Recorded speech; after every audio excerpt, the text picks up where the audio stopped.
네, 월요일 순서는 주부 재취업 성공기하고 내조의 여왕 두 코너가 준비되어 있죠? 네, CS솔루션의 신지훈 강사와 그리고 다이아나 컨설팅의 이경인 대표 자리하셨습니다. 안녕하세요. 네, 어서 오세요. 안녕하세요. 네. 안녕하세요. 처음 오시는 분이니까 신상털기 해야죠. 그러니까요. 요즘에 신상털기 유행이던데 네. 뭐 거의 하나도 안 남기고 다 나오던데. 신지훈 강사. 네. 그렇죠. 결혼하셨어요?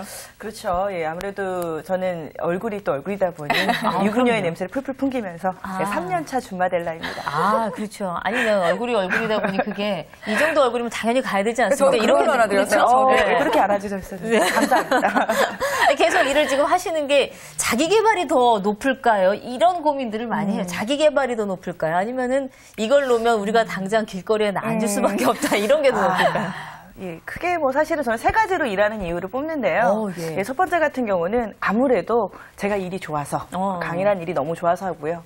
두 번째는 아이에게 그냥 엄마로 기억되기보다는 신지훈으로 기억되고 싶어서 예, 세 번째는 남편이 슬퍼할까 봐 일하고 있습니다. 네. 근데 세 번째가 확 와닿는 건 무슨 이유일까요? 예, 가슴이 아픕니다. 그럼 결혼하고 난 후에 네. 살림도 하랴 뭐 시댁에 친정에 힘들지 않으세요? 네. 근데 사실 저는 시어머니가 육아 부분을 많이 지원해 주시고 네네. 있으셔서 전 도움 많이 받고 있습니다. 근데 그렇죠. 대신 아이를 맡겼기 때문에 또 눈치를 봐야 한다는 단점이 있죠. 좀. 그렇죠. 눈치도 봐야 되고 경제적인 지원을 사실 이제 힘으로는 못 해도 몸으로 못 해오면 그렇죠. 돈이라도 드려야 되는 그렇죠. 상황이 되죠. 티도 안 난다고 하던데요? 티는 안 나더라도 안 할 수는 없는 거죠. 그렇죠. 예. 지원이 끊기면 저도 지원이 끊깁니다. 네. 그렇죠. 바로 그거는. 그럼요.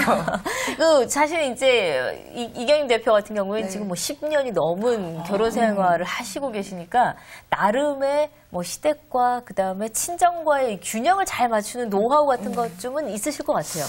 노하우요. 네. 노하우라고 하기는 좀 그렇고요. 네. 왜냐하면 그 시어른들의 그 기대치를 충족을 해드리려고 무단히 노력을 하지 않는 게 저만의 노하우라고 해야 될까요? 노력을 하는 게 아니라 노력을 하지 않는 네, 거. 그러니까 뭐냐면 그 기대치를 맞추기 위해서 노력을 하다 보면 저도 스트레스를 받고 또 시어른들과의 그 기대치에 또 만약에 부응을 못했을 때 서로가 실망하는 부분들이 있기 때문에 그 처음에는 약간 좀 어려울 수 있는데 또 그 기대치를 제로 베이스에서. 네, 맞습니다.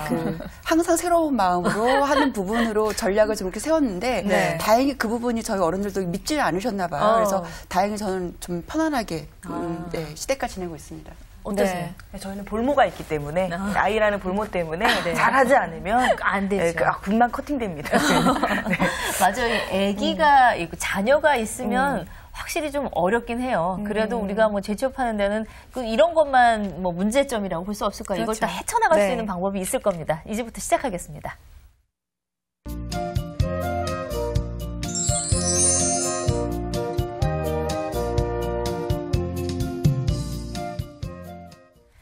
네, 재취업에 성공한 주부들을 저희가 매주 소개해드리는데 네, 그렇죠. 그 매주 성공하신 분들의 얘기를 들으면 약간 좀 드라마틱하기도 하고요. 맞아요. 좀 용기도 생기는 것 같고요. 용기도 생기는 듯 하고요. 오늘은 어떤 분이십니까?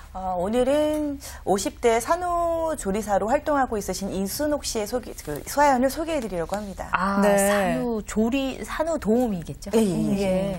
사실 이제 그러면 이 산후도우미 하시기 전에는 전업주부셨던 건가요? 완벽한 전업주부셨습니다. 게다가 아주 유복한 가정에서 자라나시고 사업가 남편을 만나서 굉장히 여유롭게 사시다가 남편의 사망 이후에 좀 생활이 어려워지셔서 또 그 사망하시고 나니까 또 사기치는 사람들이 많아지더라고요. 그래서 재산을 거의 탕진하신 상황에서 맨몸으로 일어나신 분이십니다. 근데 그러다가 때마침 미국에 있는 딸한테 놀러 갔다가 그 딸 친구의 산후조리를 했다가 거기서 이거 괜찮은 아이템이구나. 한국 가서 나도 한번 해봐야지. 그래서 돌아와서 바로 전문 교육을 받으신 거죠. 산후도우미 하면 그럼 아이 낳기 전인가요? 후인가요? 뭐를 도와주는? 보통은 난 후에 출산 후에 많은 도움을 주고 있는 분이시고요. 요즘은 그 산후조리원에 많이들 들어가시잖아요. 그렇죠. 근데 아무래도 1대 다의 케어가 되다 보니까 1대 1의 케어를 받기 위해서 산후조리사를 따로, 산후도우미를 따로 모시는 경우가 굉장히 많이 발생되고 있습니다. 첫째 때는 산후도우미가 오셨거든요. 근데 정말 이게 굉장히 체계적으로 일을 하세요. 네, 안마도 해주시고 뭐 이런 식으로 일을 하시는데 손길이 정말 이렇게 교육을 잘 받으셨구나. 전문가의 손길. 전문가의 손길. 남다른 터치로. 예, 그런 게 있으시더라고요. 정말로. 근데 이게 사실은 이렇게 다시 재취업을 하겠다. 이렇게 유복하게 사셨던 분이 그러시기는 좀 쉽지 않으셨을 텐데. 아무래도 네. 50대 여자가 할 수 있는 일이 사실은 별로 없습니다. 뭐 식당일, 아니면 뭐 보험일, 아니면 캐셔. 네. 뭐 이렇게 좀 제한적인데 이분은 아이를 좋아한다는 본인의 장점을 살리신 거죠. 그래서 아, 내가 이 일을 하게 되면 나도 즐겁고 남도 즐거운 일이 되겠구나 네. 해서 이 일을 선택을 하신 겁니다. 아, 그럼 이 전문적으로 가르치는 데가 있는 것 같더라고요. 그때 말씀하시는 거 보니까. 있습니다. 이게 어디서 배울 수 있죠? 크게는 이제 두 가지 교육기관에서 가르치고 있어요. 네. 하나는 이제 정부기관에서 네. 여성인력개발센터를 통해서 배우실 수가 있고 네. 두 번째는 이런 파견 업체에서 본인의 교육기관을 따로 만들어서 교육을 지원하기도 합니다. 아, 그래요? 그럼 그런 교육기관을 통한 네. 교육 과정도 또 어떻게 이루어지는지 궁금하거든요. 교육 과정이 네. 사실은 전반적인 커리는 비슷합니다. 네. 그런데 이제 비용적인 측면이나 질적인 측면에서 좀 차이가 있어요. 그러니까 예를 들어서 여성인력개발센터 같은 경우는 기간이 굉장히 짧아요. 네. 기간이 짧으니까 비용도 저렴합니다. 네. 공짜거나 저비용이에요. 네. 네. 대신 나중에 취업으로까지 연결이 조금 어려운 경우도 있습니다. 네. 대신 이제 그 파견 업체에서 교육을 받으시는 경우에는 비용은 고비용이에요. 대신 질은 좋습니다. 네. 그리고 바로 취업이 취업 되고. 연결이 되는 거죠.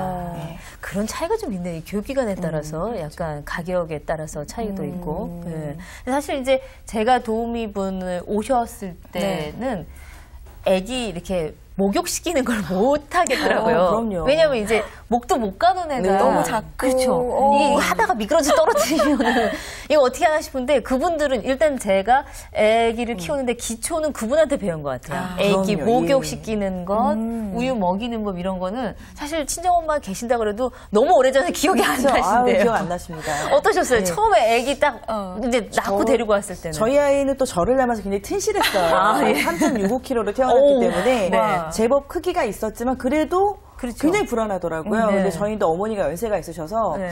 목욕 지원을 해주실 수가 없었어요. 맞아요. 그런데 다행히도 이 교육기관에서 뭐 신생아 목욕관리라든가 위생관리 부분 네, 네. 그리고 산모에 대한 케어 부분이 전부 다 교육이 다 진행이 되고 있기 때문에 네. 거의 전문가 수준으로 저희한테 다 사사를 해주셨죠. 그분은. 그렇죠. 네. 저도 그랬던 것 같아요. 그러니까 이제 연세가 좀 있으신 어머니, 저도 사실은 지금 몇 년 되는데 지금 당장 애 갖다 놓고 키우라 그러면 잠깐만 어떻게 해야 되지 이렇게 예, 못 키웁니다. 예, 기억이 잘 안 나거든요. 네. 근데 이제 이분들은 계속 하시는 일이니까 그건 도움이 좀 될 것 같아요. 네. 산모들한테도.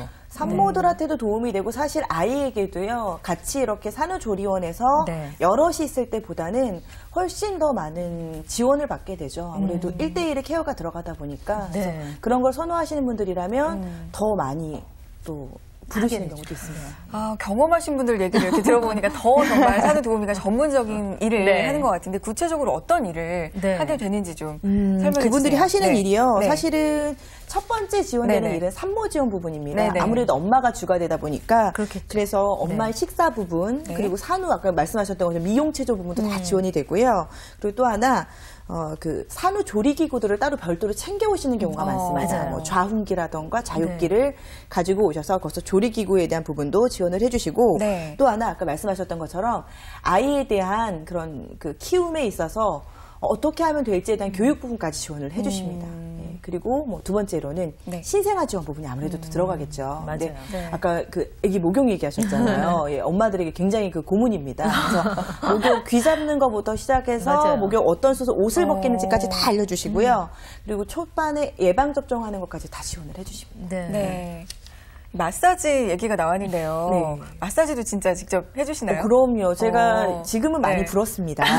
예, 그런데 이제 작년까지만 해도 괜찮았습니다. 네. 왜냐하면 조리 끝나고 난 다음에 굉장히 전문적으로 전신을 마사지해 주셔가지고 네. 복부라던가 이런 부분은 굉장히 많이 좀 붓기가 많이 빠지더라고요. 수입을 저는 뭐 대충 이렇게 이제 한 집에 가는 동안은 얼마인지는 아는데 네, 이제 전체적으로 뭐 놓고 봤을 때 어느 정도인가라는 생각은 좀 가끔 들더라고요. 어느 정도 되십니까? 짧게는 1주부터 길게는 4주까지 많이들 네. 부르시는데요.